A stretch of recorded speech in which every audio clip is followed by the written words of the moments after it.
Bab 21. Fragmen Pedang Kaisar Bintang. Kota Perak. Setelah Kai pergi meninggalkan Kan Pavilion, La mulai berjalan ke pusat kota, tepatnya di penginapan Wei untuk menemui Sueyu. Berjalan beberapa saat ia merasakan perutnya berbunyi, aku baru ingat, aku belum makan sesuatu dari tadi, sebaiknya aku mencari rumah makan dulu sebelum menemui Xiao Yu. Kai berjalan ke pusat kota sambil mencari rumah makan untuk mengisi perutnya. La menggunakan mata elang untuk mencari rumah makan lebih cepat. Sesaat setelah mengaktifkan mata elang, Kai menemukan sebuah rumah makan yang cukup besar yang memiliki banyak pengunjung. Permisi, apakah ada tempat kosong di sini? Setelah memasuki rumah makan, Kai langsung bertanya pada pelayan yang berada di sana. Untuk lantai 1 dan 2 sekarang sedang penuh, Tuan bisa makan di lantai ketiga atau lantai 4, tapi akan ada biaya tambahan di sana Tuan. Ucap pelayan menjelaskan. Baiklah, terima kasih infonya, ini ambillah. Kai memberikan 2 koin emas kemudian mulai berjalan ke lantai 3. Setelah sampai di lantai 3, Kai mulai memesan beberapa makanan yang cukup mahal. Di lantai 3 dapat terlihat beberapa sosok perempuan muda sedang menari, ada juga yang bermain musik. Melihat itu Kai merasa sangat nyaman, karena setelah berpindah di dunia ini Kai selalu fokus berkultivasi, La tak pernah bersantai seperti ini. Merenung sejenak sambil meminum segelas arak, Kai mulai terbawa suasana seperti nostalgia kehidupannya di bumi. Kenangan ibunya serta teman-temannya terlintas di pikiran Kai. La tak pernah menyangka setelah kecelakaannya ia akan diberikan kehidupan kedua seperti ini. Kai merasa bahwa kehidupannya saat ini hanyalah mimpi belaka, yang pada suatu saat nanti ia dapat bangun dan melihat lagi wajah ibunya. Meskipun di dunia ini Kai telah membunuh ratusan orang, La tak merasakan penyesalan apapun. Ketika waktu pertama kalinya ia membunuh seseorang ia tak merasa muntah atau apapun, ia tahu bahwa di dunia ini hanya yang kuat yang dihormati. Maka dari itu pada saat pertama kali berada di dunia ini, Kai telah bertekad bahwa ia akan menjadi yang terkuat, La akan memerintah bukan diperintah, La juga akan menjadi seseorang yang dihormati bukan seseorang yang menghormati. Jika La punya kekuatan, La bisa melakukan apapun sesukanya. Dengan kekuatan ia dapat melindungi seseorang yang dicintainya, dan dengan kekuatan juga ia dapat membalas dendam atas apa yang telah orang lain perbuat padanya.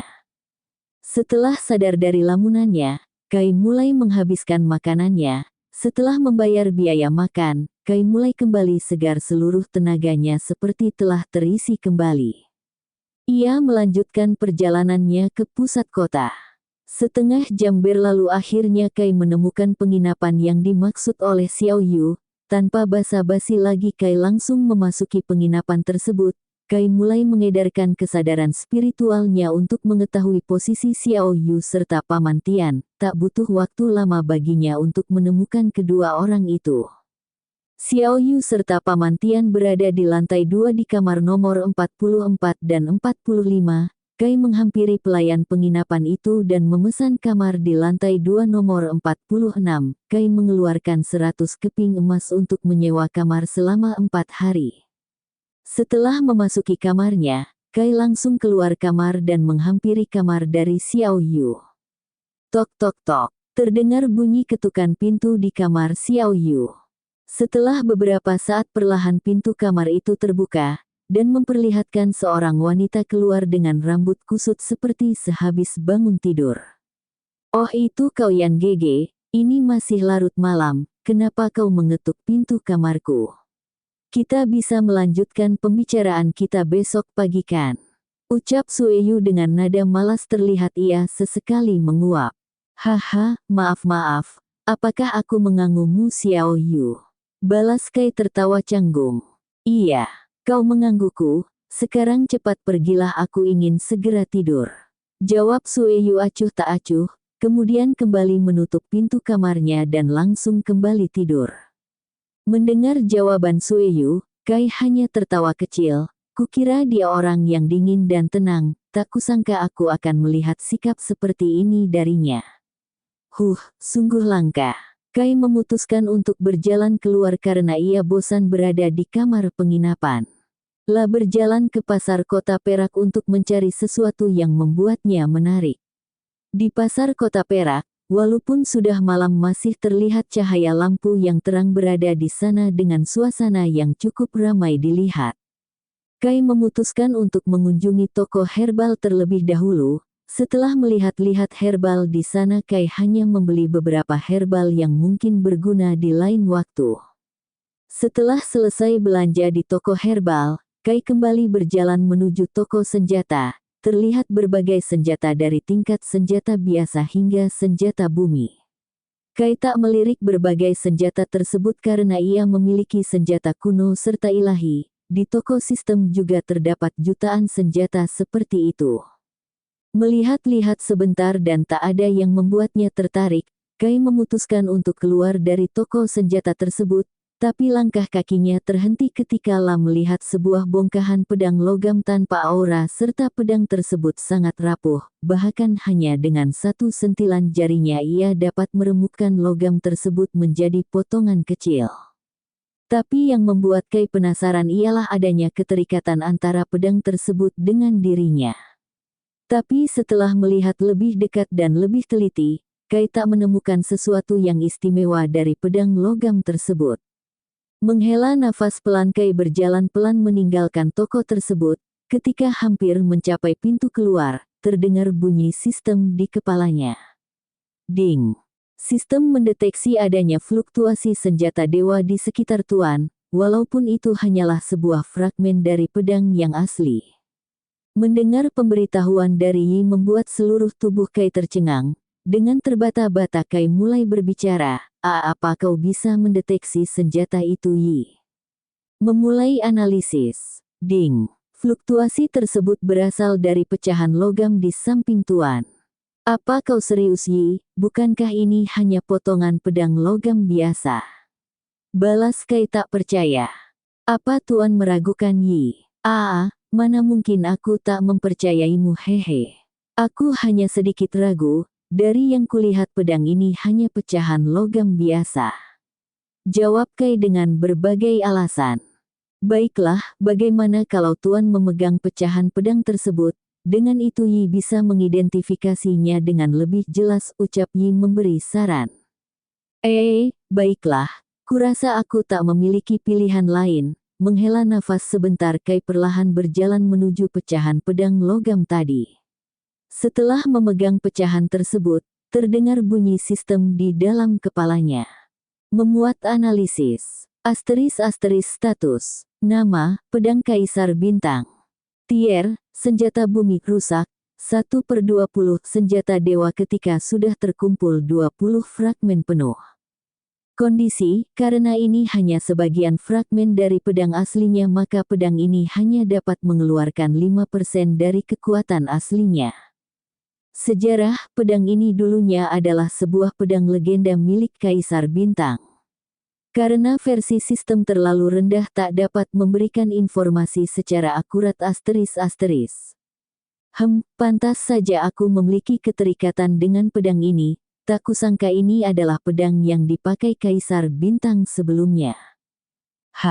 Menghela nafas pelan, Kai perlahan mengambil itu dan membelinya. Karena senjata tersebut dianggap rongsokan oleh pemilik toko memutuskan menjualnya kepada Kai dengan harga 20 koin emas saja. Bab 22. Kues Pedang Kaisar Bintang. Setelah Kai membeli pedang Kaisar Bintang, La berjalan keluar menuju pusat kota. Terlihat ekspresi aneh di wajah Kai. Dalam hati La berkata, mantap jiwa, bukan hanya tampan tapi aku juga sangat beruntung, hehehe. Terlihat senyum aneh di wajah Kai. Di jalan kota setiap orang yang melihat Kai dengan senyum aneh di wajahnya, memasang ekspresi jijik. Hei, lihat dia, dilihat dari ekspresi wajahnya orang itu pasti gila, sungguh sangat disayangkan. Kupikir dia cukup tampan, bisik wanita yang membeli herbal. Abaikan saja dia, balas wanita di sampingnya. Karena Kai sekarang berada di ranah pendekar kaisar, indera pendengarannya cukup sensitif, jadi ketika dua wanita tersebut sedang berbisik-bisik, Kai dapat mendengar perkataannya dengan jelas. Lah hanya tersenyum canggung melihat reaksi kedua wanita tersebut. Kai mempercepat langkahnya kembali ke penginapan. Setelah sampai di penginapan, Kai langsung masuk ke dalam kamar. Setelah berdiam diri sebentar, ia mengeluarkan sebuah herbal yang didapat ketika turnamen alkemis. Lumayan. Yi, apakah aku dapat memasukkan herbal ini ke dalam toko sistem? Tanya Kai sambil menunjuk herbal yang didapatnya. Tuan dapat melakukannya, karena herbal jenis ini tidak terdapat di toko sistem. Bagaimana caranya? Ucap Kai bingung. Tuan tinggal buka toko sistem, kemudian klik tombol biru bagian paling bawah sendiri. Kai melakukan sesuai dengan apa yang dikatakan oleh Yi, lah menaruh satu buah spirit flower. Seketika ia mendapat notifikasi sistem. Ding! Tuan menempatkan satu buah spirit flower di toko sistem mendapatkan 100.000 poin sistem. Sekarang buah spirit flower sudah tersedia di toko sistem. Merenung sejenak, Kai menemukan sebuah ide yang cukup menarik. Kai mengambil dua buah pedang, satu berwarna merah, satunya lagi berwarna abu-abu gelap. Ketika Kai mendekatkan kedua pedang tersebut, tiba-tiba terdapat layar hologram di depannya. Apakah Tuan ingin melahap pedang merah darah, YN? Ternyata dugaanku tepat, gumam Kai pelan. Kai langsung mengklik tombol Y di depannya. Tak lama setelah itu, sebuah cahaya yang sangat silau mulai muncul membuat Kai menutup matanya rapat-rapat. Setelah sinar tersebut perlahan menghilang, Kai membuka matanya dan dikejutkan dengan sebuah layar biru mengambang di depannya. Ding! Tuan memicu quest, pedang kaisar bintang. Tugas, menyempurnakan pedang kaisar bintang. Batas waktu, reward, 100 miliar poin sistem. Kenaikan titel Kaisar Bintang menjadi Dewa Bintang, mengalami peningkatan sebanyak 2 ranah. Mendapatkan, dan sebagainya. Misi gagal Dek, bunyi jantung Kai terdengar berat. Apakah ini nyata? Ucap Kai sambil menggosok-gosok kedua matanya tak percaya. Setelah kembali membuka matanya, Kai masih melihat layar biru tersebut. Seketika seluruh tubuh Kai bergetar hebat. Hahaha, misi ini sangat menakjubkan, 100 miliar poin. Kenaikan titel Kaisar Bintang. Bukankah ini terdengar hebat? Menekan kegembiraan dalam hatinya, Kai menuju kasur dan langsung menutup kedua mata tertidur pulas. Esok paginya, Kai yang masih tertidur, terbangun karena suara ketukan pintu di luar kamarnya. Lah bangun dan perlahan berjalan ke depan pintu dan membukanya. Terlihat gadis cantik menggunakan pakaian berwarna biru muda dengan rambut yang sudah terikat rapi. Kai berdiam sebentar dan memandangi gadis cantik di depannya. Sungguh cantik. Gumam Kai pelan. Meskipun Kai berbicara pelan, tapi Sueyu dapat dengan jelas mendengar perkataan Kai. Rona merah muncul di pipinya. Ia sangat terkejut. Pasalnya lah tak pernah bersikap seperti ini di depan pria lain. Entah kenapa di depan Kai ia tak sanggup melihat tatapan matanya yang tajam. Melihat keadaan canggung di antara keduanya, Kai memulai pembicaraan. Xiaoyu, kenapa kau pagi-pagi datang ke sini? Aku ingin berbicara dengan Yang Gege sebentar. Balas Sueyu. Baiklah, kau duduk di sana terlebih dahulu, aku akan mandi dan mengganti pakaianku. Selang beberapa menit Kai menghampiri Sueyu yang sedang duduk di kursi. Apa yang ingin Kai bicarakan denganku? Kai datang menghampirinya dengan pakaian yang sering dipakainya, berwarna hitam polos dengan rambut terurai. Apakah Yang Gege merasakan aura yang familiar dari diriku dan Paman Tian? Sueyu memulai pertanyaannya. Iya, aku juga merasakannya. Menghela nafas pelan Kai melanjutkan perkataannya. Apakah kau merupakan ras naga? Tanya Kai menatap tajam ke arah Xiaoyu. Sebenarnya Kai sudah mengetahui jawabannya, tapi ia hanya diam saja dan bertanya balik kepada Sueyu. Cukup terkejut dengan pertanyaan dari Kai, ia menatap Kai dan mulai menjawab, "Benar Yan Gege, aku merupakan keturunan ras naga yang telah punah selama jutaan tahun lalu. Sebenarnya ras kami tidak punah, hanya saja karena ras kami banyak diburu oleh manusia. Melihat kematian para anggota klannya patriark kami menjadi dendam kepada manusia, mulai membunuh ribuan manusia dan akhirnya ia melawan 5 orang suci yang berada di tahap half god. Patriark kami dapat melarikan diri tapi ia harus membayar mahal atas luka yang dideritanya. Hingga saat ini patriark kami masih memulihkan luka yang dideritanya." Berpikir sebentar, Sueyu lanjut berbicara, "Bagaimana Yan Gege mengetahui kalau aku merupakan ras naga?" Tanya Sueyu penasaran. Itu, sebenarnya, tak mau menjelaskan panjang lebar, Kai mengeluarkan aura dari darah dewa naga miliknya. Aura emas merembes keluar dari setiap bagian dari tubuh Kai dan memenuhi seluruh ruangan. Sueyu yang berada di depannya tak luput dari aura itu. Seketika Sueyu segera bersujud, "Maafkan saya, Yang Mulia Dewa Naga." Tubuh Sueyu bergetar hebat. Melihat reaksi dari Sueyu, Sukai mendekat dan berkata pelan, "Mengapa kau bersujud? Cepat berdiri. Aku sudah menganggapmu sebagai teman." Tapi, sebelum menyelesaikan perkataannya, Kai menyela pembicaraan dan berkata, "Sudahlah, aku lebih suka kau bersikap seperti biasanya." Ucap Kai tersenyum lembut.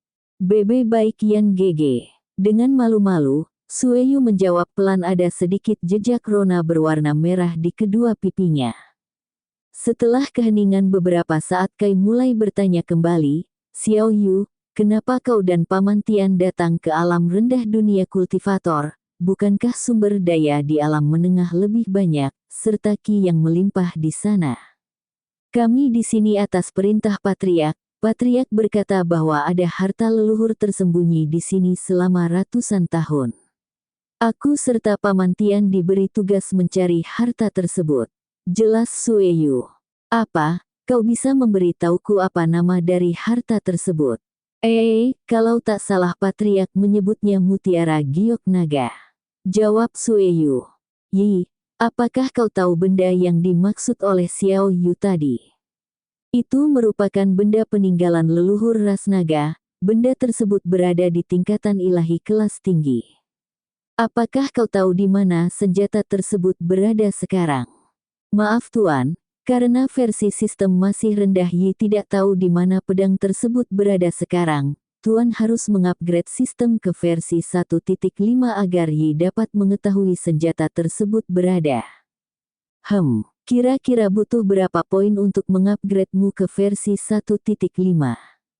"Tuan membutuhkan 100 juta poin sistem untuk mengupgrade Yi ke versi 1.5.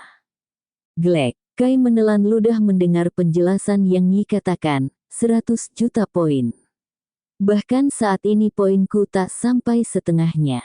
"Baiklah Xiao Yu, aku akan membantumu mencari senjata yang kau maksud setelah menyelesaikan balas dendamku kepada Kekaisaran Rubah Perak." Setelah Kai mengucapkan nama Kekaisaran Rubah Perak, terlihat kebencian yang sangat dalam pada sorot matanya. Mendengar Sukai akan membantunya, Sueyu sangat senang. "Terima kasih Yan Gege. Apakah aku juga harus membantumu membalas dendam?" "Tidak usah, dengan kekuatanku sendiri aku dapat menghancurkan kekaisaran tersebut dengan mudah." Ucap Kai percaya diri. Setelah pembicaraan yang cukup lama Kai dan Sueyu berjalan keluar memanggil Paman Tian dan meninggalkan kota Perak. Bab 23. Sekte Baotu. Setelah meninggalkan kota Perak, Kai, Sueyu, serta Paman Tian menuju ke tujuan berikutnya, yaitu Sekte Baotu yang merupakan salah satu sekte besar beraliran putih di benua selatan. Di benua selatan ratusan sekte, dari sekte kecil, menengah, dan besar. Semuanya dapat dibedakan dari kekuatan serta jumlah anggota sekte masing-masing. 2. Sekte kecil di benua selatan hanya memiliki anggota sebanyak 10.000 orang dengan patriark sekte tersebut berada di ranah pendekar kaisar. Sekte menengah di benua selatan memiliki jumlah anggota sebanyak 100.000 orang dengan patriark sekte berada di ranah pendekar suci, dan sekte besar memiliki anggota sebanyak 1 juta orang dengan patriark sekte tersebut berada di ranah nirwana. Di tengah perjalanan karena malam hampir tiba, Kai mencari tempat untuk beristirahat, mulai mencari kayu bakar serta 3 ayam hutan untuk dijadikan makan malam. Kai menyuruh Xiao Yu serta Paman Tian untuk membangun tenda untuk beristirahat. Setelah Kai kembali melihat sebuah tenda yang cukup besar muat untuk 5-7 orang, mulai membakar kayu untuk menghangatkan badan serta memanggang ayam hutan yang tadi ditemukannya. Di bumi dulu, Kai sering membantu ibunya memasak, jadi ketika ia mulai menaburi ayam yang dipanggang tadi dengan bumbu khusus tercium bau yang sangat enak. Bahkan Sue Yu serta Paman Tian yang tadi berdiam diri di dalam tenda berjalan keluar mencari sumber bau tersebut. Setelah Kai selesai memanggang ayam hutan, mulai memanggil Sue Yu serta Paman Tian. Ketika Kai hendak berdiri, sudah melihat Sue Yu serta Paman Tian berdiri di belakangnya. Terlihat air liur keluar dari kedua mulut orang tersebut. Yan Gege, apakah kamu seorang koki? Kenapa hanya dengan mencium aroma dari masakanmu membuat perutku menjadi semakin lapar? Ucap Sue Yu sambil mengusap air liur dari mulutnya. Benar Tuan Muda, aroma dari masakanmu ini sungguh membuatku semakin lapar. Setelah tahu dari Sue Yu bahwa Zukai merupakan keturunan dari Dewa Naga, Sue Tian langsung merubah sikapnya menjadi sangat hormat di hadapan Kai. Walaupun Kai telah menyuruh Sue Tian bersikap seperti biasanya, tapi ia masih bersikukuh untuk menunjukkan rasa hormatnya kepada Zukai. Kalian terlalu memuji, kemarilah mari kita makan bersama. Ajak Zukai sambil tersenyum hangat. Setelah mereka bertiga menghabiskan makanannya, Sue Yu serta Zukai memasuki tenda dan tidur. Paman Tian bertugas berjaga di luar tenda. Kai meminta Paman Tian untuk bergantian selama 2 jam sekali, tapi Paman Tian hanya menggelengkan kepalanya menolak usulan dari Kai. Keesokan paginya sinar matahari telah memasuki tenda tempat Kai dan Sue Yu tidur. Paman Tian yang berjaga di luar tenda kemudian mulai membangunkan Sue Yu serta Zukai untuk kembali melanjutkan perjalanan. Di perjalanan menuju Sekte Baotu, Kai menjumpai beberapa binatang buas tingkat rendah. Hanya dengan melambaikan tangannya para binatang buas tersebut langsung meledak menjadi genangan darah. Perjalanan menuju Sekte Baotu dari kota Perak memakan waktu 3 hari. Sekte Baotu dikelilingi oleh hutan yang cukup luas, tapi tak hanya itu, berbagai sumber daya yang cukup langka terdapat di sana. Itulah yang menjadi alasan mengapa Sekte Baotu menjadi sekte besar terkuat di benua selatan. Alasan Kai ingin menghancurkan sekte, walaupun Sekte Baotu merupakan salah satu sekte aliran putih, tapi patriark sekte tersebut menggunakan teknik iblis dengan mengobarkan ribuan nyawa manusia. Dulu waktu Ling Zukai masih menjadi seorang pangeran, pernah mendengar ayahnya berbicara dengan patriark sekte tentang rencana membangkitkan Raja Iblis untuk menggulingkan benua tengah. Raja Iblis merupakan sosok yang sangat kejam. Ribuan tahun lalu sebelum Raja Iblis terluka, menjejakkan kakinya di dunia kultivator bermaksud untuk menguasai tanah tersebut. Sayangnya masuk ke dalam jebakan seorang pejuang suci dari benua tengah dibantu dengan para temannya. Kala itu pejuang suci menggunakan arai pembunuh yang dia dapat dari reruntuhan kuno, tetapi Raja Iblis dapat keluar dari arai tersebut dengan mengorbankan setengah dari tingkat kultivasinya. Dan juga meridian serta akar roh Raja Iblis terluka parah hingga saat ini. Kaisar Yanchen dan beberapa tokoh penting dari sekte besar di benua selatan menyusun rencana untuk membantu Raja Iblis pulih dari luka yang dideritanya. Sudah bertahun-tahun rencana tersebut berlangsung dan telah memakan ratusan ribu korban jiwa. Sektor Baotu memiliki luas wilayah yang cukup untuk menampung 2 juta jiwa. Dengan luas wilayah seperti itu pantas saja Sekte Baotu dijuluki sebagai sekte terkuat di benua selatan. Di gerbang masuk sekte terlihat 2 orang pemuda sedang berjaga. Satu berada di ranah pembentukan core awal, satunya lagi berada di tahap core menengah. Kai, Sueyu serta Paman Tian berjalan pelan mendekati kedua orang tersebut. Kedua penjaga tersebut langsung waspada ketika melihat 3 bayangan hitam mendekat ke arahnya. Tapi ketika Kai Sueyu serta Paman Tian sudah terlihat wajahnya, kedua penjaga tersebut langsung menghela nafas lega. "Siapa kalian? Kenapa kalian datang malam-malam begini ke sekte kami?" ucap penjaga ranah pembentukan core awal dengan sombongnya. Setelah menyelesaikan ucapannya, Kai serta kedua orang di sampingnya hanya diam tak menjawab. Kedua penjaga tersebut langsung mengerutkan kening kesal. "Beraninya kalian bersikap seperti itu di sekte kami, apakah kau tahu seberapa kuat sekte Baotu itu?" ucap penjaga di sampingnya acuh tak acuh. Setelah diam beberapa saat, kedua penjaga tersebut melirik Sueyu. Seketika tatapan kedua pemuda tersebut langsung berubah seperti binatang buas yang penuh dengan nafsu. "Hei Nona cantik, kenapa kau bersama kedua anjing itu? Lebih baik bersama kami berdua. Kami berdua merupakan murid luar sekte Baotu yang sebentar lagi kami akan dipromosikan menjadi murid dalam sekte." Penjaga dengan muka penuh jerawat menggoda. Mendengar perkataan pemuda tersebut membuat Sueyu sangat marah. Ketika La akan mulai menyerang, tiba-tiba Kai mengarahkan tangannya kepada Sueyu mencoba menghentikan tindakannya. "Biar aku saja yang mengurus kedua hama tersebut, Xiao Yu," bisik Kai pelan. Setelah berkata seperti itu, Kai berjalan 2 langkah ke depan, La mulai mengangkat tangannya dan langsung menamparkan pipi penjaga yang menggoda Xiao Yu tadi. Duar. Kepala penjaga yang pipinya ditampar oleh Kai langsung meledak dan hanya menyisakan tubuh bagian bawahnya saja. La mulai berjalan ke arah penjaga yang satunya dengan senyum menyeringai. "Jadi, apa ada kata-kata terakhir?" ucap Kai yang masih menampilkan senyum aneh di wajahnya. Kau tidak bisa membunuhku. Aku adalah keponakan dari penatua murid dalam sekte Baotu. Jika kau membunuhku, pamanku pasti akan mencarimu dan membunuhmu dengan kejam. Ancam penjaga gendut ketakutan. Terlihat celana yang dipakai basah kuyup. "Hehehe, kau kira aku peduli dengan ancamanmu? Apa kau tahu untuk apa aku datang ke sekte ini? Hehehe, aku datang ke sini untuk mengubah sekte sampah ini menjadi reruntuhan," ucap Kai. Kini senyuman jahatnya sekarang semakin melebar. Seketika seluruh tubuh penjaga gendut tersebut mengeluarkan keringat dingin. Ia ingin membalas perkataan Kai, tapi saat La mulai membuka mulutnya, kepalanya telah meledak menjadi genangan darah dan tewas seketika. Bab 24. Menyerang Sekte Baotu. Setelah kematian kedua penjaga gerbang, Kai serta kedua orangnya mulai memasuki Sekte Baotu. Tak lupa juga Kai sering kali menghancurkan papan nama serta asrama sekte di sana. "Hoi para anjing sekte, keluarlah dan lawan aku."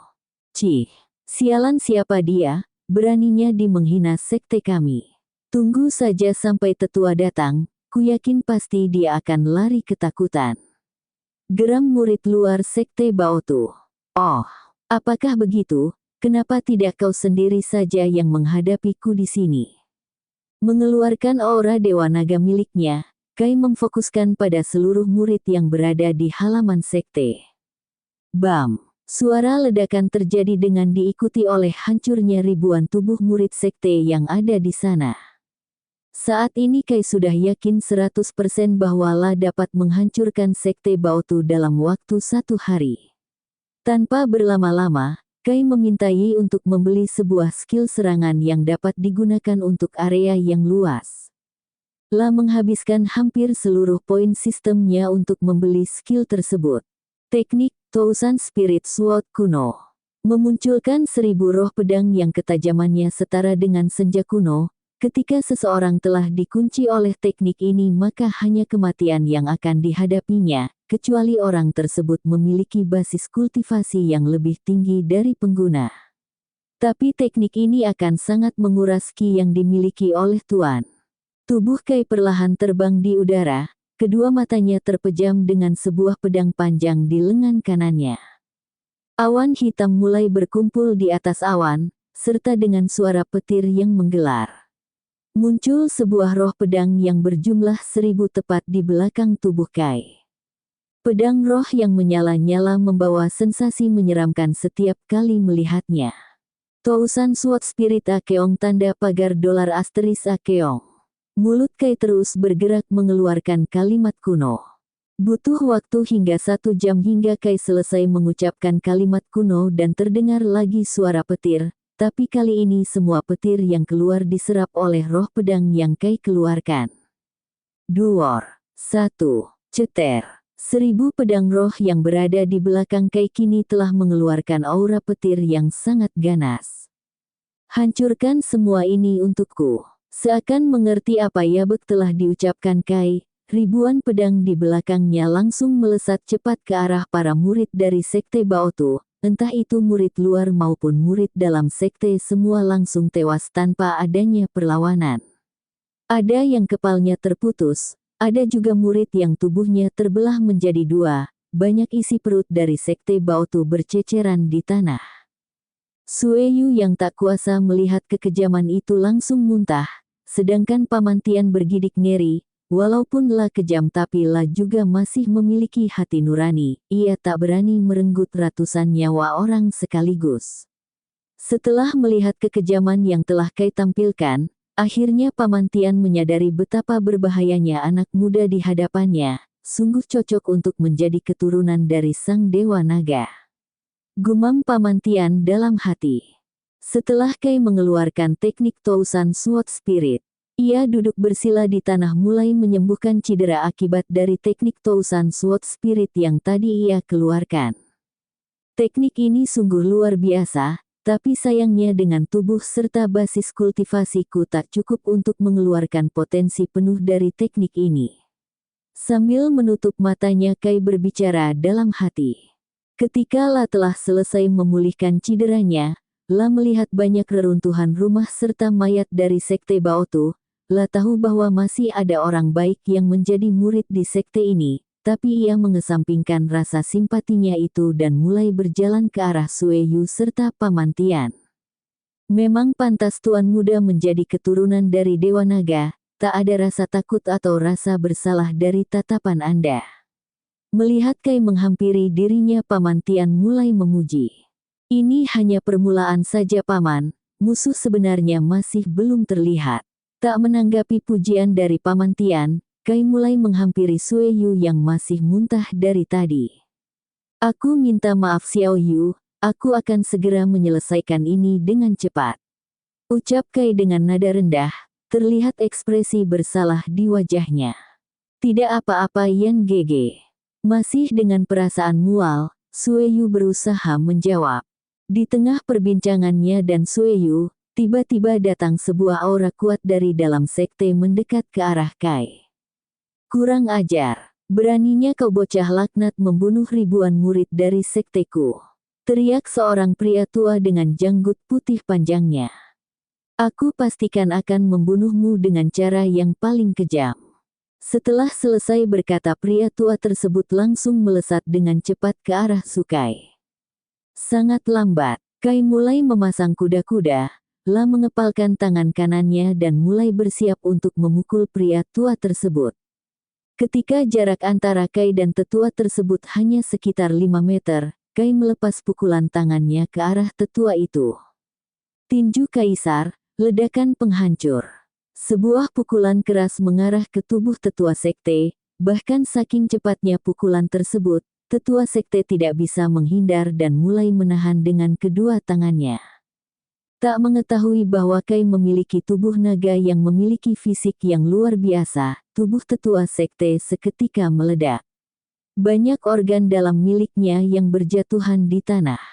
Wah, gua jadi Wan Pangmen. Ding, selamat tuan telah berhasil mendapatkan 1000 Deat Aura.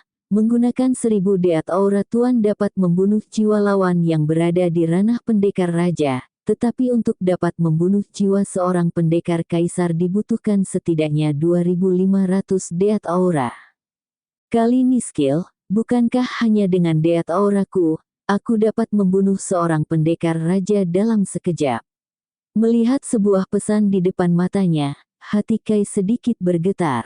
Di dalam ruangan patriark, terlihat giok jiwa dari tetua sekte pecah.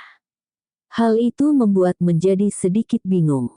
Bukankah hanya ada 3 orang saja yang menyerang sekteku? Bagaimana bisa tetua yang berada di ranah pendekar suci mati begitu saja? Patriark Sekte Baotu berkata sambil mengerutkan kening. Sebaiknya aku sendiri yang memeriksanya. Setelah selesai berkata, Patriark Sekte langsung terbang keluar dari ruangannya. Dari kejauhan Kai bisa merasakan kehadiran dari Patriark Sekte Baotu, musuh kita sebenarnya akan segera datang.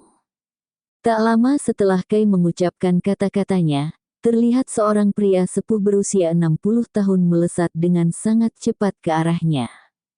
Ketika pria sepuh tersebut masih melayang di udara, ia melihat genangan darah serta reruntuhan rumah para muridnya. Pria sepuh tersebut langsung mengarahkan pandangannya ke arah Kai serta kedua orangnya dengan niat membunuh yang luar biasa hebat. Nak, kau telah membuatku sangat marah. Karena kau telah membuat sekteku seperti ini, nyawamu saja tak akan cukup untuk menggantikannya. Teriak pria sepuh itu. Oh, terus kenapa? Toh ini juga bukan sekteku. Balas Kai tak peduli. Sebaiknya kau jaga mulutmu terlebih dulu atau aku akan menebasnya dengan pedangku. Hahaha, coba saja jika kau bisa melakukannya. Kai mulai mempersiapkan kuda-kuda. Telah menjadi semakin kuat setelah membeli Heaven Flame Body yang meningkatkan fisik tubuhnya. Ia mulai mencoba melawan Patriark Sekte Baotu tanpa menggunakan titel Kaisar Bintang yang dimilikinya. Bab 25.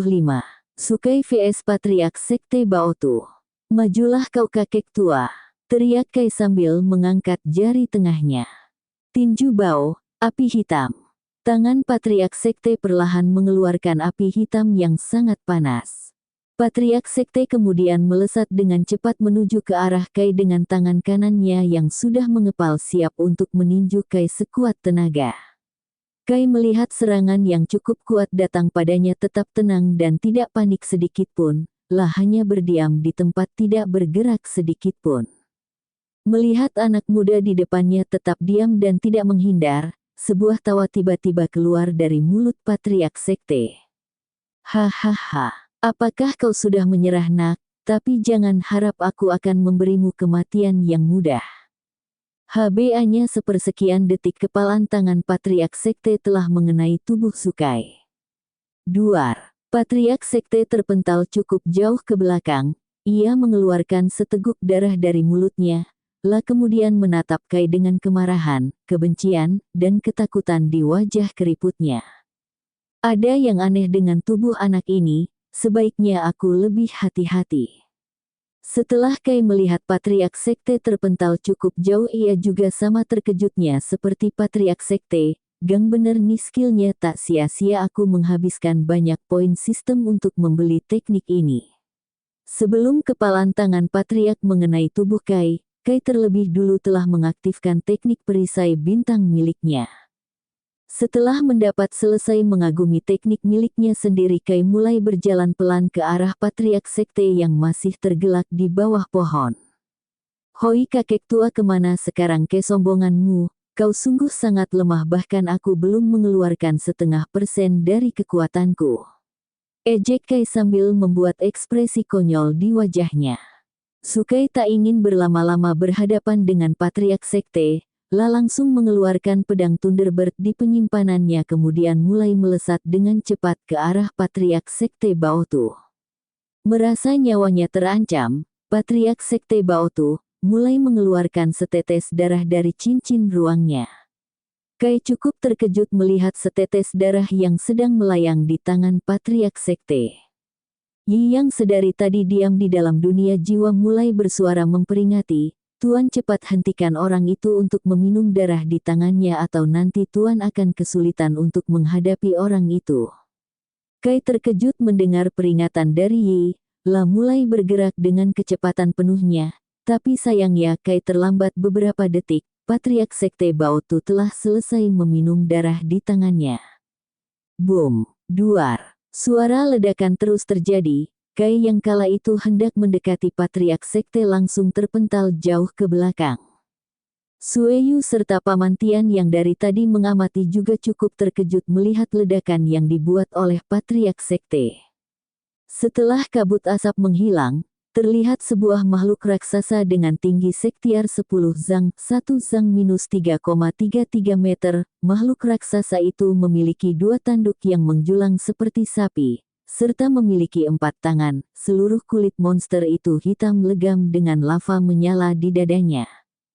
Makhluk raksasa itu tak lain adalah Patriark Sekte yang telah mengonsumsi darah Raja Iblis. La memandang ke arah Kai seakan memandang sebuah hama pengganggu. Hahaha, fisik serta ki dalam tubuh ini sangat menakjubkan. Walaupun aku hanya memiliki waktu sebanyak 30 menit, tapi itu pasti cukup untuk membunuh lalat sepertimu. Setiap kata yang keluar dari mulut Patriark Sekte seakan membawa kehancuran kepada dunia. Jadi ini yang dimaksud Yi tadi. Tak kusangka kekuatan orang itu akan meningkat sebanyak 10 kali lipat seperti ini. Walau aku mengaktifkan titel Kaisar Bintang kurasa masih akan sulit bagiku untuk mengalahkannya. Tak mempunyai pilihan lain Kai mulai mengaktifkan titel Kaisar Bintang setelah Heaven Flame Body. Kai saat ini hanya bisa mengeluarkan 5% kekuatan dari Kaisar Bintang dan 50% kekuatan dari teknik Heaven Flame Body miliknya. Yan Gege, apakah kau membutuhkan bantuan kami? Tanya Sueyu yang berada tak jauh darinya. Itu tak perlu Xiao Yu, aku tak akan melewatkan kesempatan ini untuk melatih pengalaman bertarung milikku. Balas Kai tersenyum. Sekarang Kai mulai melayang di udara. Rambut putihnya terus terurai karena angin. Mengambil pedang Kaisar Bintang dari inventory, apakah aku harus menggunakan cara seperti dulu waktu melawan Patriark Sekte beruang hitam? Tidak orang ini lebih kuat darinya. Waktu itu aku tak yakin dapat membunuhnya dengan sekali serang. Kai merenung beberapa saat dan tidak menyadari sebuah serangan yang cukup kuat menghantam dirinya. Ketika serangan hampir mengenai tubuhnya Kai langsung sadar dan menggunakan skill teleport untuk berpindah tempat. Bam! Ledakan keras menimbulkan getaran yang cukup hebat di tanah. Tanah yang terkena serangan Patriark Sekte berubah menjadi sebuah kawah. Untung saja aku cepat menghindar, walaupun dengan tubuh fisikku saat ini jika aku terkena serangan itu mungkin aku akan mengalami luka yang cukup parah. Menghela nafas pelan, Kai mulai memfokuskan pandangan matanya pada monster besar di depannya. La mengangkat pedang Thunderbird di tangan kirinya dan pedang Kaisar Bintang di tangan kanannya, teknik pedang pemusnah, tebasan petir. Kedua pedang di tangan Kai menyala setelah dialiri ki. Kai langsung mengarahkan kedua pedangnya ke arah kedua mata dari monster itu. Kai tahu bahwa meskipun tubuh fisik serta ki yang dimiliki Patriark Sekte ketika berubah sangat kuat, tapi itu pasti akan memperlambat kecepatan geraknya. Setelah serangan Kai tepat mengenai kedua mata Patriark Sekte, Kai merasa cukup gembira karena dengan ini ia dapat menyerang bagian vital Patriark Sekte dengan mudah. Tak seperti yang Kai harapkan, mata Patriark Sekte hanya terluka sebagian saja. Rah! Teriakan Patriark Sekte sangat keras hingga membuat gendang telinga seakan mau pecah. Tak menyia-nyiakan kesempatan itu Kai langsung menerjang ke arah Patriark Sekte. Patriark Sekte yang menyadari serangan yang Kai lakukan mulai membalasnya dengan kekuatan penuh. Boom! Duar! Ledakan demi ledakan terjadi akibat dari serang Kai dan Patriark Sekte. Kai terus-menerus menyerang dengan seluruh kekuatannya. Begitu pula dengan Patriark Sekte, keduanya telah beradu gerakan sebanyak 10 kali tapi masih belum terlihat siapa yang akan menang. Kai menyadari ada yang salah dengan serangan dari Patriark Sekte. Setiap selesai mengeluarkan serangan, serangan berikutnya akan langsung melemah dan terus terjadi hingga perlahan-lahan lava yang berada di tengah tubuh Patriark Sekte mulai membakar tubuhnya. Arf, jika aku mati, aku pasti akan membawamu mati bersamaku. Teriak Patriark Sekte. La siap untuk meledakkan tubuhnya dan mati bersama dengan Kai. Tapi naas usaha itu sia-sia karena Kai telah selesai mengeluarkan teknik Tousan Sword Spirit miliknya. Seketika itu ribuan pedang langsung menusuk tubuh Patriark Sekte. Dan dengan gerakan akhir Kai menggunakan teknik andalannya yaitu teknik pedang pemusnah. La mengombinasikan gerakan itu dengan skill teleport. La langsung mengakhiri nyawa Patriark Sekte dengan menebas kepalanya. Tubuh Patriark Sekte langsung hangus menjadi abu tak bersisa. Kai yang telah terbang saat itu juga mulai terjatuh karena titel Kaisar Bintangnya hanya bisa digunakan selama setengah jam. Ketika ia terjatuh sebelum mencapai tanah, Paman Tian telah menangkapnya terlebih dulu. Setelah sampai di tanah Kai turun mulai berdiri dengan wajah pucat, setan nafasnya yang terengah-engah. La terlalu memaksakan dirinya, kekuatan mentalnya telah melebihi batas yang dimilikinya. Setelah beberapa saat berdiri dan menelan pil penyembuh, Kai langsung kehilangan kesadarannya dan langsung pingsan di tempat. Ding! Berhasil membunuh seorang ahli ranah Half Saint, mendapatkan 50 juta poin sistem, mendapatkan 100 juta poin pengalaman. Bab 26. Pemuda Misterius. Setelah pertarungan yang cukup lama, Kai akhirnya membunuh Patriark Sekte Baotu dan pingsan di tempat.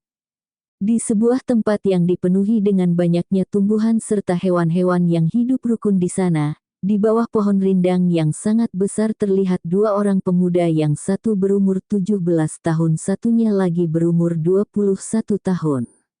Saat mata pemuda yang berumur 17 tahun perlahan terbuka, La sangat terkejut dengan pemandangan yang sangat indah diikuti dengan angin yang sepoi-sepoi. Di saat ia masih menikmati indahnya pemandangan, pemuda yang di sampingnya mulai menyapa, "Yo, kau sudah bangun ternyata," ucapnya. Mendengar sapaan itu, pemuda yang berumur 17 tahun sontak terkejut. La memandangi pemuda tampan di sampingnya dan mulai bertanya, "Kau siapa? Bagaimana aku bisa berada di sini?" tanyanya. "Oh, kau sungguh tak tahu. Bukankah kau sendiri juga mempunyai dunia seperti ini?" jawabnya tersenyum. Mungkinkah ini dunia jiwa?" teriak pemuda itu keras. "Bukan mungkin, ini memang dunia jiwa bodoh," jawab pemuda di sampingnya sambil menepuk jidatnya. "Terus kenapa aku bisa sampai di sini? Bukankah tadi aku pingsan setelah membunuh Patriark dari Sekte Baotu?" jawab pemuda yang tak lain adalah Kai dengan heran. "Hahaha, kau memang bodoh sekali ya, aku memindahkan kesadaranmu ke dalam dunia jiwaku," ucap pemuda itu sambil tertawa keras. Mungkinkah itu bisa dilakukan?" sontak Kai terkejut. Dunia jiwa adalah dunia ciptaanmu sendiri kan? Jelas saja kau bisa melakukan apapun di duniamu sendiri." Menghela nafas pelan, pemuda itu mulai melanjutkan, Sudah, aku memindahkan kesadaranmu ke sini bukan untuk menjawab semua pertanyaanmu. Aku membawamu ke sini untuk memperingatkanmu bahwa kau harus bersiap untuk bencana 2 tahun ke depan," ucap pemuda itu. Sekarang La sudah memasang ekspresi serius. "Aku tidak tahu apa alasanmu membawaku ke sini, yang jelas aku sama sekali tidak peduli. Aku tidak memiliki seseorang yang berharga di dunia ini, terus kenapa aku harus peduli?" jawab Kai acuh tak acuh. Mendengar jawaban dari Kai, pemuda tersebut hanya tersenyum kecil. "Apa kau yakin? Bukankah adalah pewaris Kaisar Bintang, ini adalah kewajibanmu untuk melindungi dunia ini?" balasnya masih terlihat senyum kecil di wajah tampannya. "Bagaimana kau tahu aku adalah pewaris Kaisar Bintang?" teriaknya dengan ekspresi bertanya-tanya di wajahnya. "Bagaimana dia tahu? Bukankah hanya Yi saja yang tahu bahwa aku adalah pewaris Kaisar Bintang?" gumam Kai dalam hati. Woi, santai saja. Aku terikat dengan Kaisar Bintang sebelumnya, jadi aku tahu dirimu merupakan pewaris dari Kaisar Bintang hanya dengan kesadaran jiwa yang kau keluarkan," jawabnya sambil tertawa canggung. "Sebelum Kaisar Bintang, sebelum dirimu meninggal, beliau telah meramalkan masa depan dengan kekuatan terakhirnya, yaitu mata ilahi, beliau memberitahuku tentang bencana yang sangat-sangat hebat serta menyuruhmu sang pewaris selanjutnya untuk melindungi dunia kecil ini. Itulah permintaan terakhir beliau. Menyebut nama Kaisar Bintang sebelum Zukai, pemuda itu hampir menangis dilanda kesedihan. Mendengar cerita dari pemuda di depannya, Kai sedikit terkejut. Ia tak tahu bahwa Kaisar Bintang juga bertugas untuk melindungi dunia dari berbagai serangan pihak lain. La mencoba mencerna apa yang disampaikan oleh pemuda itu. La mengatakan bahwa ia mendapat tugas untuk melindungi dunia ini dari bencana. Bukankah Kaisar Bintang adalah kaisar dari para binatang? Kenapa dia harus bertugas melindungi dunia? Itulah yang sedang mengganggu pikirannya. Aku tahu kau sedang bingung di situasi saat ini, tapi kuharap kau dapat menjalankan perintah terakhir yang disampaikan Kaisar Bintang sebelum dirimu. Kurasa waktumu berada di sini akan segera habis, jadi akan kuingatkan sekali lagi. Masih ada banyak orang kuat dari dirimu di luar sana. Kau jangan terlalu sombong karena berhasil membunuh seorang Saint saat kau masih berada di ranah pendekar kaisar. Sebaiknya kau jangan terlalu menonjolkan kekuatan asli dirimu. Jadilah kuat maka kau akan mendapatkan apapun yang kau inginkan.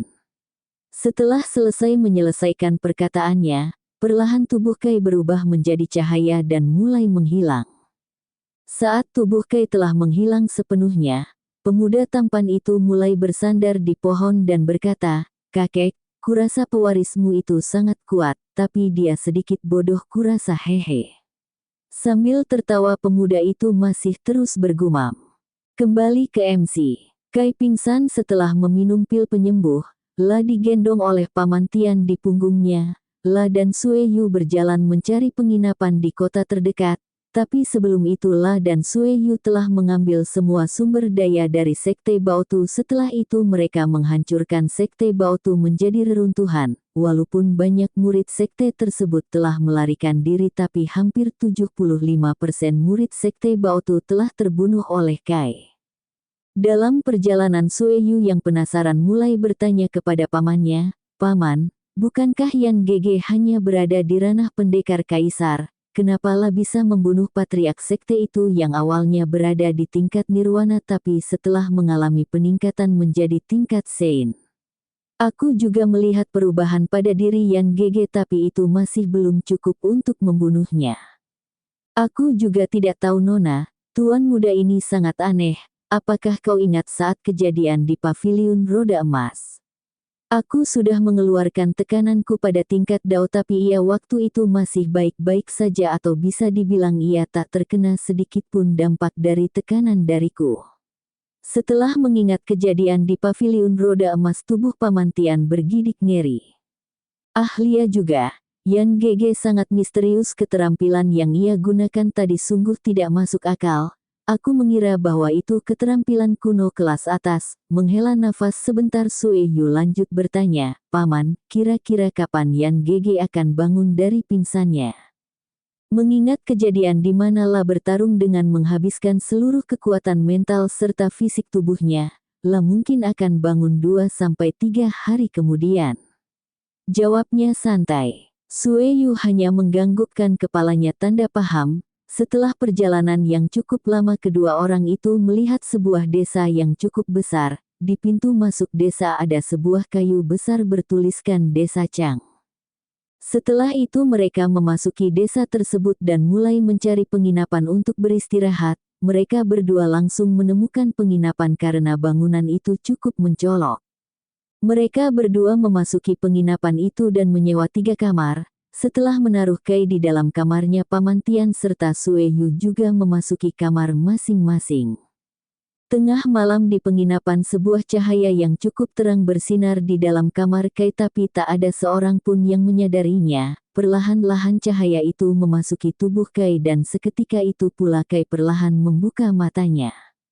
Ah, tubuhku sakit semua. Kakek tua sialan itu cukup sulit dihadapi untungnya aku dapat menahan efek samping dari skill teleport kalau tidak mungkin aku yang akan mati.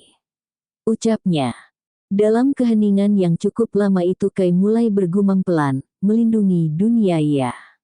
Apakah aku bisa melakukannya? Bab 27.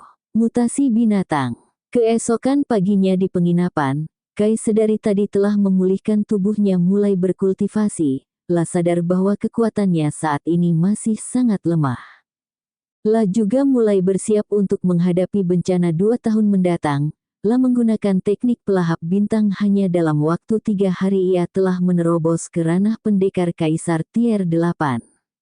Boom! Akhirnya aku telah menerobos ke ranah berikutnya, tapi energi di sini tak cukup untuk melakukannya. Kurasa aku harus naik ke pendekar suci sebelum membalas dendam pada kekaisaran rubah perak. Setelah mandi dan menstabilkan kultivasinya, Kai mulai berjalan keluar. La mulai mencari kamar Sueyu serta Pamantian. La berjalan ke arah meja pelayan dan mulai bertanya. Setelah mengetahui bahwa kamar Pamantian serta Sueyu berada di sebelah kamarnya, La langsung mendatangi kedua orang itu untuk bertanya. Tok, tok, tok. Sebuah bunyi ketukan pintu terdengar dari kamar Sueyu. Selang beberapa detik setelah itu, pintu kamar tersebut mulai terbuka. Ah, Yan Gege, ternyata kau sudah bangun. Apakah lukamu telah sembuh? Tanyanya. Luka yang ku alami tidak cukup parah, jadinya hanya 1 hari saja lukaku telah sembuh total. Jawab Kai dengan ekspresi datar. Pamantian bilang padaku kalau Yan Gege membutuhkan waktu sekitar 2 atau 3 hari untuk pulih. Balas Sueyu terkejut. Itu. Kai tidak bisa memberitahunya bahwa selain memiliki darah dewa naga, dirinya juga memiliki tubuh naga yang mempunyai fisik yang sangat kuat, ditambah 3 tubuh lainnya yang masing-masing memiliki kelebihan tersendiri. Sudahlah Yan Gege, kalau Yan Gege tidak mau memberitahu Xiao Yu maka Xiao Yu tidak akan bertanya lagi. Menyadari bahwa si Yan tak mau menjawab pertanyaannya, Sueyu tidak bertanya lebih lanjut. Berdiam diri sebentar, Zukai mulai bertanya kembali, bagaimana nasib Sekte Baotu setelah aku tak sadarkan diri? Setelah Yan Gege tak sadarkan diri, aku dan Pamantian menghancurkan seluruh Sekte Baotu hingga tak bersisa. Kami juga mengambil semua sumber daya sektenya. Jelas Sueyu. Sueyu mengambil sebuah cincin ruang dan menyerahkannya pada si Yan. Ini Yan Ge. Semua sumber daya sekte itu berada di dalam cincin ini. Kai melihat sebuah cincin di depannya dan mengecek isi cincin tersebut dengan kesadaran spiritualnya. Setelah melihat isi cincin itu, La kemudian menggelengkan kepalanya. Kau ambil saja cincin ini, tak ada satupun barang berharga di sana. Menghela nafas sebentar, Kai melanjutkan perkataannya. Untuk telur dan sebuah lempengan logam di dalam cincin itu semuanya milikmu, ambillah. Tetapi Yan Gege, ini adalah milikmu, bukankah Yan Gege yang telah menghancurkan sekte itu? Aku dan Pamantian hanya menonton saja. Sueyu mendorong cincin di depannya. Sudahlah, tak ada yang membuatku tertarik di dalam cincin ini, ambillah ini dan gunakan untuk menerobos ranahmu saat ini. Setelah Kai menaruh cincin itu di dalam telapak tangan Sueyu, ia langsung berjalan ke kamar Pamantian. Setelah Kai mengetuk pintu kamar Pamantian, pintu itu langsung terbuka. Oh Tuan Muda, apakah luka yang Anda derita telah sembuh? Tanyanya. Ya, aku akan langsung ke intinya.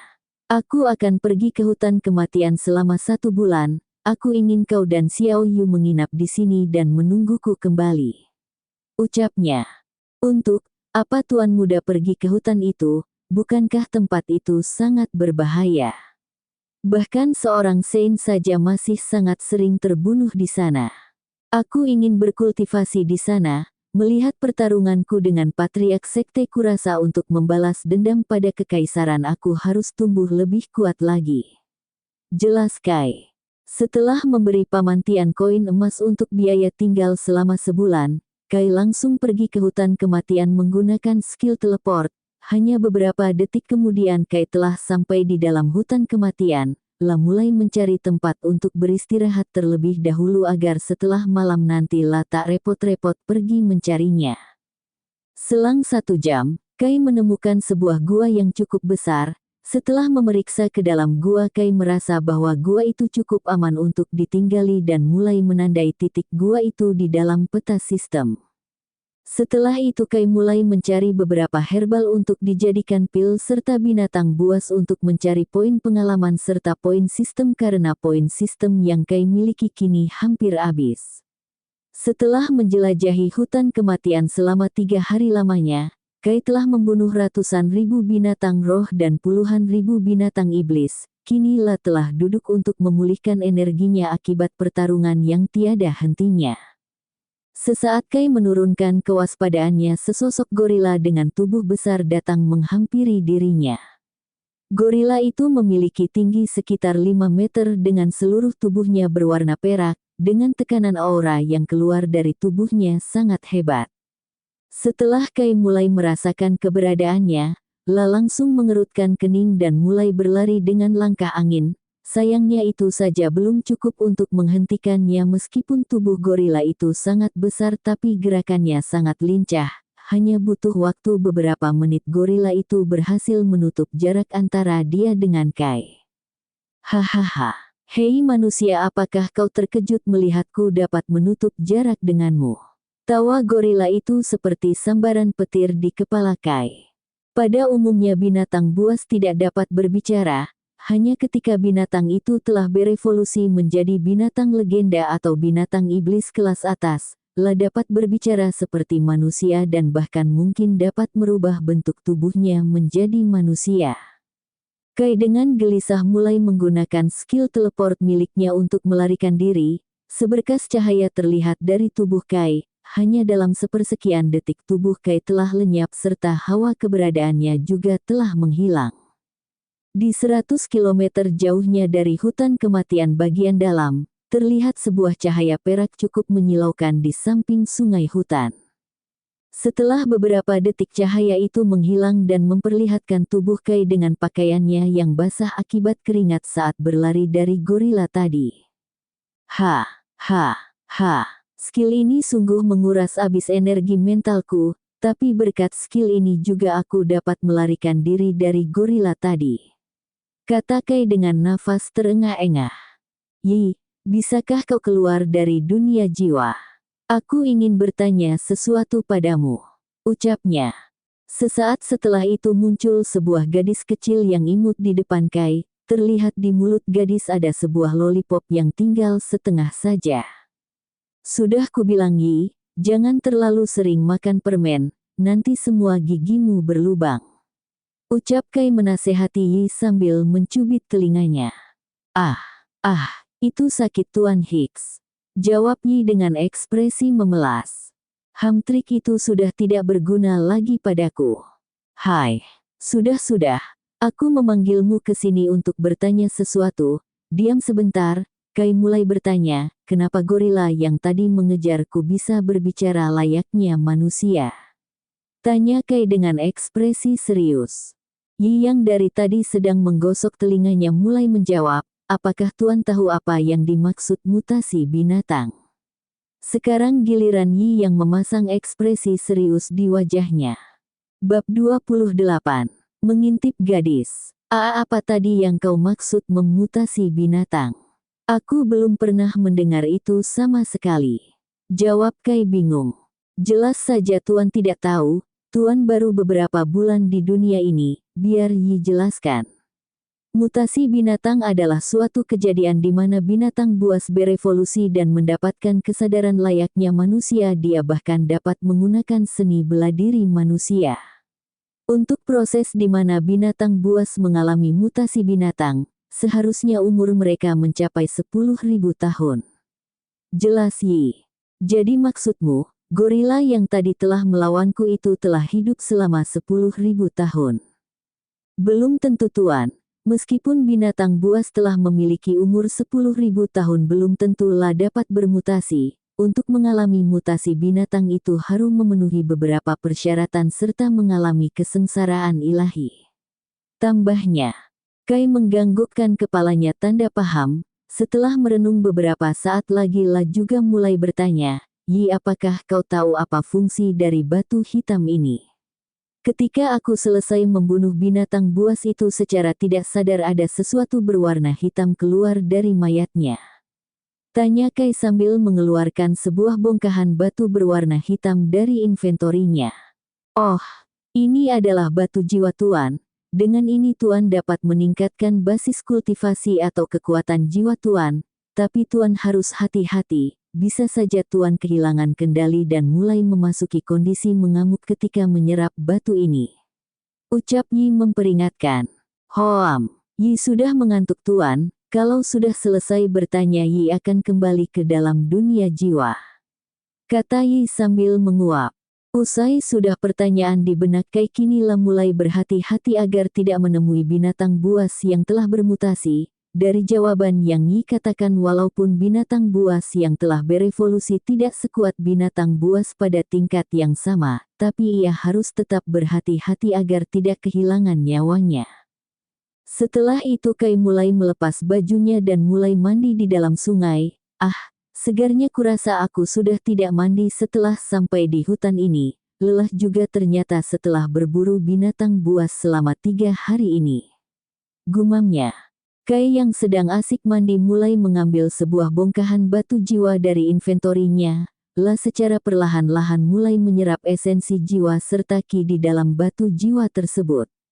10 menit telah berlalu kini Kai telah selesai menyerap batu jiwa hingga habis tak bersisa. Mulai keluar dari sungai dan mengenakan pakaiannya, lumayan.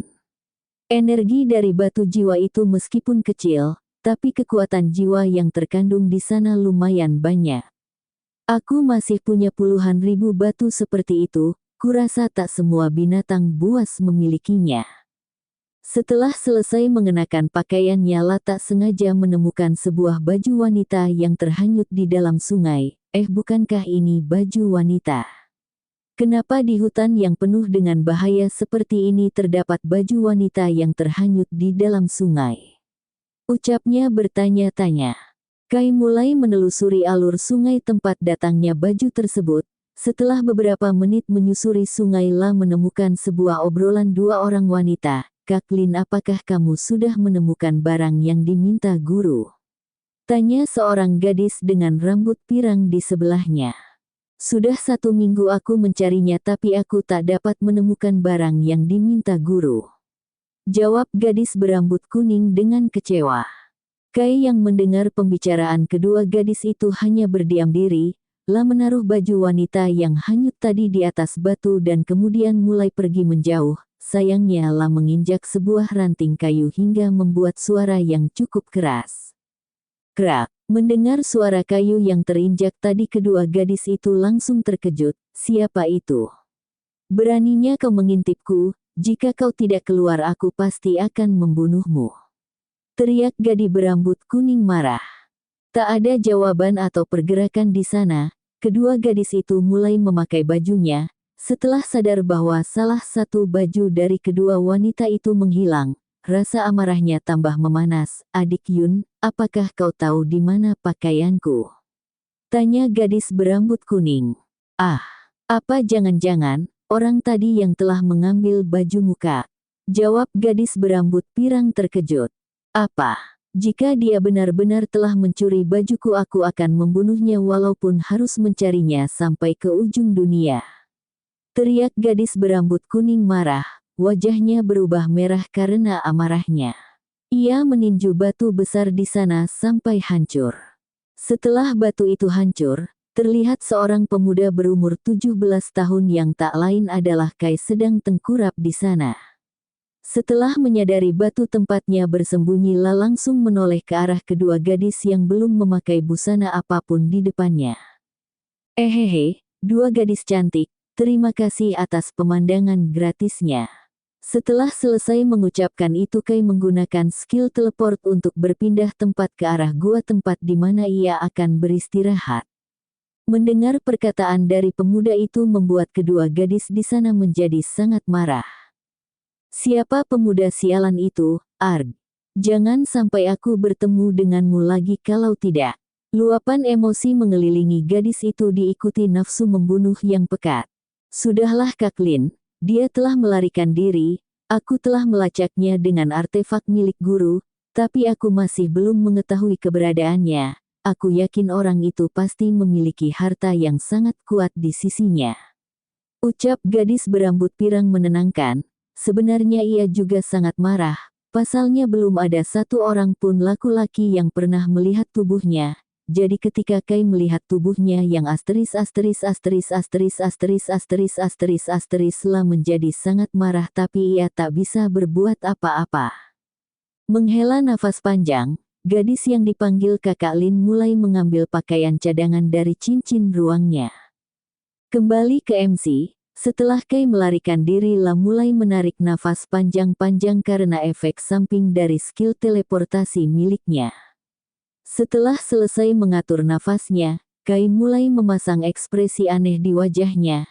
Mewehehehe, sungguh pemandangan yang indah, apalagi dua gunung itu, sungguh menggoda. Air liur mulai menetes dari mulut Sukai diikuti oleh ekspresi cabulnya. 2. Yi yang mengetahui kelakuan Kai yang mengintip gadis mandi juga memasang ekspresi marah. Ah, dasar tuan cabul. Jika tuan memang memiliki hasrat seperti itu, kenapa tidak tuan lampiaskan pada Yi saja? Gerutu Yi di dunia jiwa. Kai saat itu mulai memasuki gua dan mengeluarkan puluhan ribuan batu jiwa dari inventorinya. Lah mengambil posisi duduk bersila dan mulai menyerap esensi dari batu jiwa tersebut.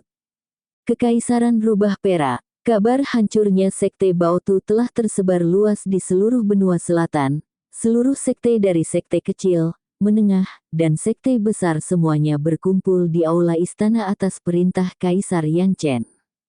Banyak patriark sekte dari benua selatan mulai berdiskusi. Mereka semua memikirkan masalah yang sama, yaitu bagaimana cara untuk menghentikan orang yang telah menghancurkan sekte tersebut. Pasalnya Sekte Baotu adalah sekte terkuat di benua selatan. Jika sekte terkuat saja dapat dihancurkan dalam 1 hari, bagaimana dengan sekte yang lainnya 1 jam? Itu bukan hal yang mustahil untuk dilakukan. Setelah menunggu sekitar 15 menit, Kaisar Yanchen akhirnya mulai memasuki aula. Seketika seluruh patriark sekte yang hadir langsung bersujud. Salam hormat yang mulia Kaisar. Kaisar Yanchen mengangkat tangannya, seketika seluruh patriark sekte yang sujud tadi langsung berdiri. Baiklah, bisa kita mulai diskusinya, ucap Kaisar. Bab 29, Buah Roh. Kekaisaran Rubah Perak. Baiklah, bisa kita mulai diskusinya, ucap Kaisar. Setelah keheningan beberapa saat, salah satu patriark sekte besar mulai berbicara. Yang mulia, dari kabar yang kudengar, yang menghancurkan sekte Baotu adalah seorang pemuda. Seketika seluruh orang di ruangan itu terkejut. Semua orang kemudian mulai melirik Kaisar Yanchen. Terlihat Kaisar Yanchen mengerutkan keningnya sembari memikirkan solusi untuk permasalahan ini. Yang mulia, kita tidak tahu motif pemuda yang telah menghancurkan sekte Baotu. Jika dia berencana untuk menguasai benua ini, sebaiknya kita harus bekerja sama untuk mengalahkannya, ucap salah satu patriark sekte memberi saran. Cih, bukankah itu hanya seorang pemuda? Kenapa kita harus repot-repot bekerja sama untuk mengalahkannya? Salah satu patriark sekte besar menolak pendapat tersebut. Jangan lupakan fakta bahwa pemuda itu telah menghancurkan sekte terkuat di benua selatan seorang diri. Diskusi pun berlanjut hingga sang kaisar membuat keputusan, sesuai yang telah kalian sepakati bahwa kita akan menjebaknya dengan arai pembunuh. Suruh para murid kalian untuk mencarinya, katakan padanya bahwa aku, Kaisar Yanchen, mengundangnya ke istana. Ucap Kaisar Yanchen memberi perintah. Sontak seluruh patriark sekte di sana menjawab secara bersamaan, siap laksanakan perintah yang mulia. Kembali ke MC. Kai membutuhkan waktu selama seminggu untuk menyerap batu jiwa seutuhnya. Setelah Kai menyerap batu jiwa hingga tak bersisa, batu jiwa akan langsung menghilang. Kurasa sudah seminggu berlalu sejak kau menyerap batu jiwa ini. Walaupun kultivasiku tidak mengalami peningkatan, tapi kekuatan jiwaku hampir menyamai seseorang di ranah Dao. Kalau orang biasa pasti jiwanya akan segera meledak, untungnya aku punya Yi di sini. Kai bangkit dari tempat ia duduk dan mulai meregangkan seluruh tubuhnya. Aku masih mempunyai waktu sebanyak 17 hari sebelum kembali ke desa Chang. Berpikir sebentar, Kai mulai bertanya kepada Yi. Yi, apakah kau tahu di tempat di hutan ini yang dapat meningkatkan kekuatanku dengan cepat? Sebelum itu buka statusku terlebih dulu. Beberapa saat kemudian, ding, status, nama, Ling Sukai. Umur, 17 tahun. Ras, human. Titel, seorang yang bereinkarnasi. Kaisar bintang. Kultivasi, pendekar kaisar tier 8, 50/10 juta plus. Job, alkemis master, menengah. Master arai, ahli. Skill, teknik pedang langit, 100%. Langkah angin, 100%. Teknik pedang pemusnah, 100%. Teleportasi, langit kurang dari sama dengan lebih besar dari, bisa berevolusi. Api neraka kuno. Tinju kaisar, 100%. Thousand Sword Spirit, 1%. Budidaya, teknik pelahap bintang, bumi 1/99. Teknik pernafasan kuno. Heaven Flame Body kuno. Senjata, pedang merah darah langit. Pedang Thunderbird ilahi. Zirah naga kuno. Pedang kaisar bintang langit 1/20. Tubuh naga 7%. Tubuh dewa kematian 1%. Tubuh roh. Tubuh elemen. Poin sistem 67.550.000. Poin keterampilan 100.000. Kekayaan, 50.680.000. Lebih besar dari shop. Lebih besar dari inventory. Lebih besar dari sistem versi 1.2.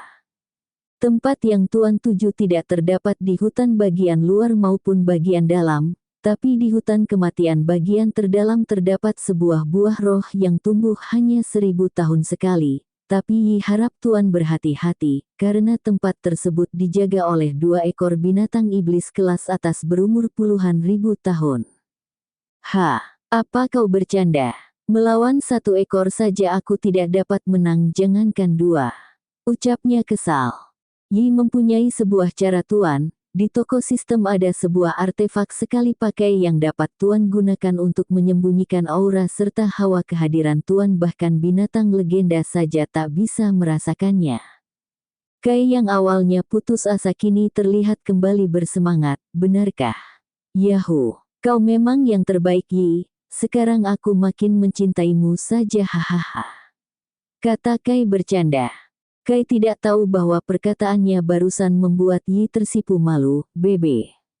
Bodoh.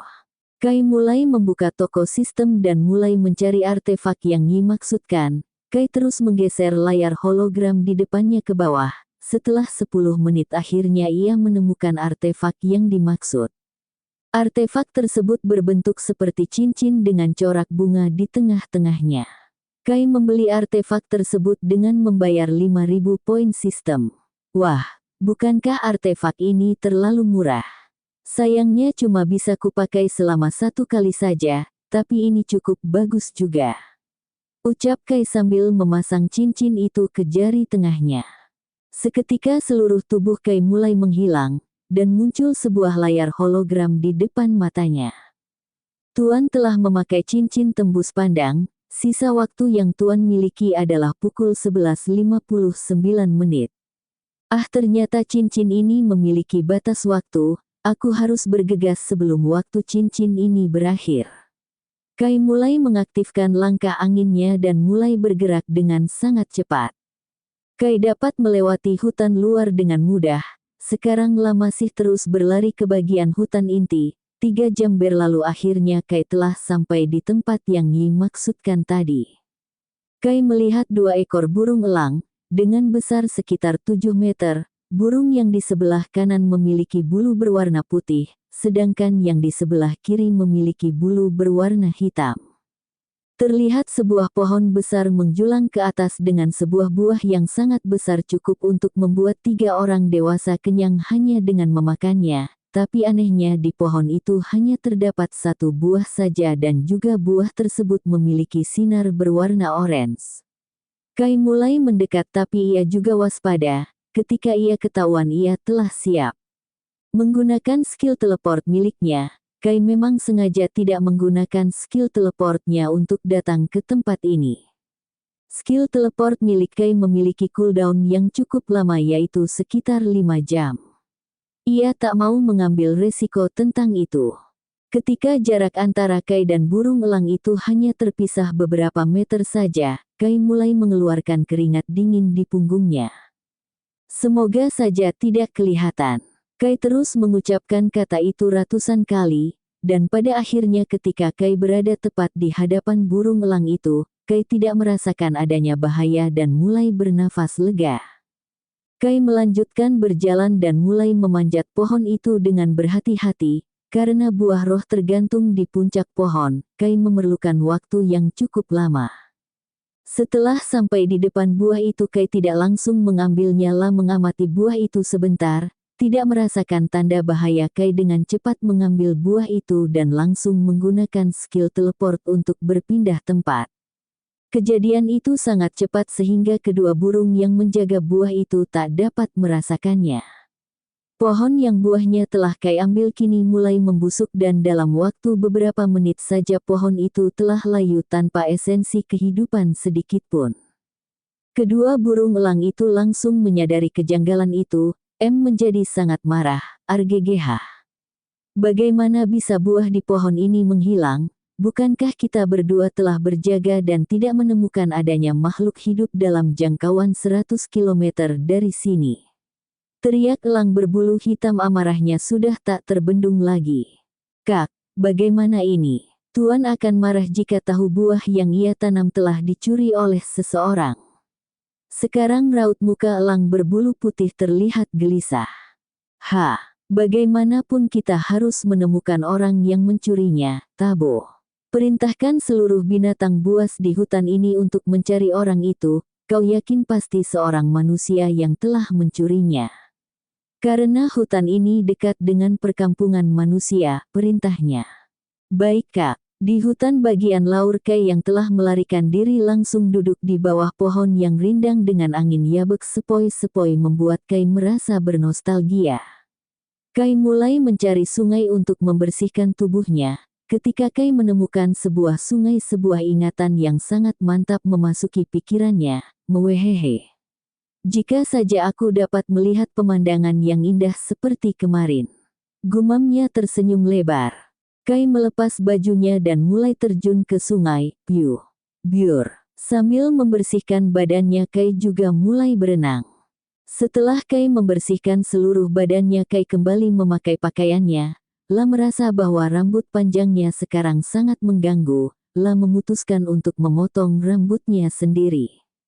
Selang beberapa menit Kai telah selesai memotong rambutnya, kini wajahnya terlihat lebih jelas. La membeli sebuah cermin serta sisir di toko sistem dan mulai menyisir rambutnya. Mau bagaimanapun gaya rambutku, bukankah aku sangat tampan? Tapi kurasa penampilan asliku dulu lebih tampan, Setelah selesai membalas dendam mungkin aku akan kembali ke penampilanku dulu. Ucapnya sambil tertawa keras. Kai mengambil sebuah buah yang sangat besar dari inventorinya, Kai tak langsung memakannya. Ia menekan tombol biru dalam toko sistem seperti yabek ia lakukan dulu, Kai ingin menambahkan buah roh ini pada toko sistem. Setelah memasukkannya Kai mendapat sebuah notifikasi. Ding! Tuan telah menambahkan buah roh di dalam toko sistem, mendapatkan 5 juta poin sistem. Sekarang buah roh sudah tersedia di toko sistem, Tuan dapat mengeceknya. Terlalu hebat, kau memang tak pernah mengecewakanku Yi. Ucap Kai memuji. Setelah itu Kai membeli 5 buah roh di toko sistem dengan harga 10.000 poin per buah yang terbilang cukup murah bagi Kai. Selesai membeli buah roh Kai memasuki dunia jiwa. Di sana terlihat Yi yang sedang duduk di bawah pohon rindang, angin sepoi-sepoi mulai menguraikan rambut Yi yang panjang membuat kecantikan itu semakin indah. Bab 30.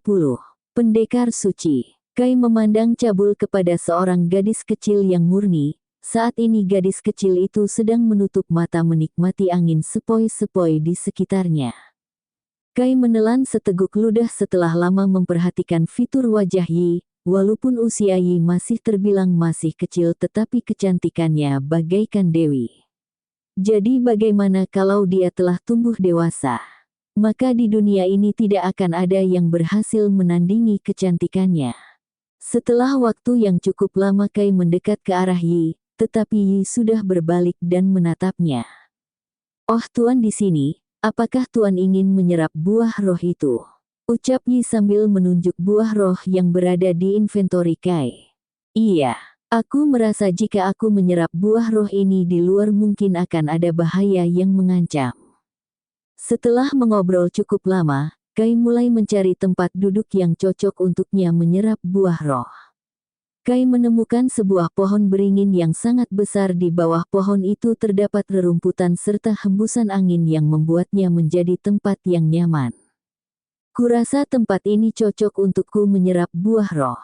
Kai kemudian mulai duduk di bawah pohon itu dan mulai memakan buah roh satu persatu. "Resaunya lumayan lezat," ucap Kai sambil mengunyah buah roh. Kini pipinya menjadi tembem seperti tupai. Glek. Setelah memakan buah terakhir, tubuh Kai mulai bergetar hebat, urat ototnya mulai bergejolak serta beberapa tulang tangan dan kakinya retak. Merasakan rasa sakit yang luar biasa, Kai hanya dapat menggigit bibirnya menahan rasa sakit, walaupun rasa yang dirasakan Kai saat ini masih tidak sesakit ketika menggabungkan darah binatang penguasa dulu. Tapi bagi Kai yang merupakan orang baru di dunia ini, jenis rasa sakit yang ia rasakan saat ini merupakan sebuah siksaan baginya. Satu hari, Kai masih tetap duduk di sana, wajahnya masih terlihat kesakitan. 2 hari berlalu, Kai masih menahan rasa sakit di tubuhnya. 3 hari, 4 hari, 5 hari, 10 hari kini berlalu, rasa sakit yang diderita Kai kini sedikit berkurang. Hal itu dapat diketahui dengan melihat raut wajah Kai yang sedikit lega. 12 hari berlalu, sekarang giliran tubuh Kai yang basah akibat dari cairan hitam yang keluar dari tubuh Kai. 15 hari berlalu, Kai perlahan membuka matanya. Boom, duar. "Selamat Tuan telah menerobos ke ranah pendekar perak tier 9.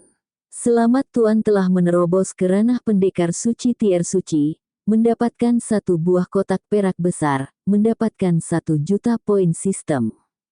Simpan saja kotaknya untuk sekarang, akhirnya kau telah memasuki pendekar suci.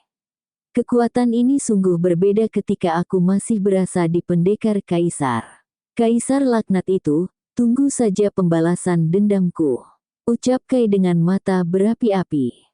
"Ya untuk sekarang mungkin aku harus mandi terlebih dahulu," kata Kai sambil mencium kerah bajunya. "Huek, bau ini sungguh busuk."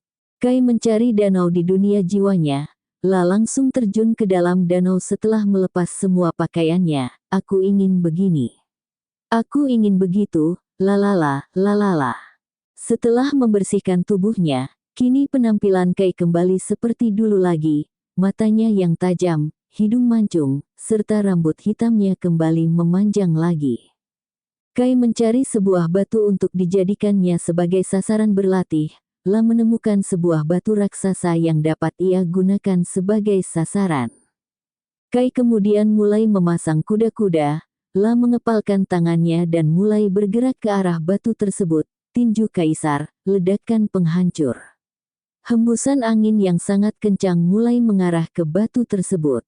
Seketika batu yang tadi dijadikan sasaran berlatih langsung meledak menjadi debu. Tanganku bahkan belum menyentuh batunya, tapi kekuatan hembusannya saja sudah sekuat ini. "Bagaimana dengan teknikku yang lain?" gumamnya. Kai menggelengkan kepalanya. "Aku tidak memiliki cukup waktu untuk mencoba teknikku yang lainnya. Untuk sekarang aku harus kembali ke desa Chang dan mulai membalas dendam pada kekaisaran." Sebelum meninggalkan dunia jiwa, Kai mencari Yi terlebih dahulu untuk memberitahunya. Setelah memberitahu Yi, Kai keluar dari dunia jiwa dan mulai bergegas kembali ke desa Chang. Tanpa berlama-lama Kai menggunakan skill teleport miliknya karena La tak mau menunda waktu lagi untuk membalas dendam. Sekarang setelah berteleport efek samping yang Kai derita sudah tidak separah yang dideritanya dulu, sekarang La hanya sedikit kelelahan sementara dulu La harus beristirahat untuk memulihkan energinya. Kai tiba di 1 kilometer di sebelah timur desa Chang, karena ia tak terlalu ingin menarik perhatian warga desa. Setelah sampai di tujuan teleportnya, Kai menggunakan langkah angin untuk mempercepatnya ke desa. 5 menit berlalu, akhirnya Kai telah sampai di desa Chang. Terlihat suasana di sana masih sama seperti ketika Kai pertama kali datang. Kai memasuki penginapan yang dulu La tempati, La mencari Sueyu serta Paman Tian di kamarnya masing-masing, tapi yang membuat Kai terkejut bukan main adalah Sueyu dan Paman Tian telah pergi meninggalkan penginapan 2 minggu yang lalu. Manajer penginapan itu menyerahkan sebuah surat yabek dititipkan Paman Tian pada manajer toko. Manajer toko diberitahu Paman Tian bahwa ia harus memberikan surat ini pada seorang pemuda yang memiliki ciri-ciri yang sama seperti yang disebutkan Paman Tian. Kai menerima surat itu dan mulai memasuki kamarnya. La membuka bungkus dari surat itu dan terlihat sebuah pesan yang cukup panjang tertulis di sana. Isi pesan, untuk Tuan Muda, maafkan aku dan Sueyu karena harus pergi tanpa berpamitan padamu. Patriark kami memanggil seluruh petinggi dari Sesa Naga untuk mendiskusikan sesuatu yang penting.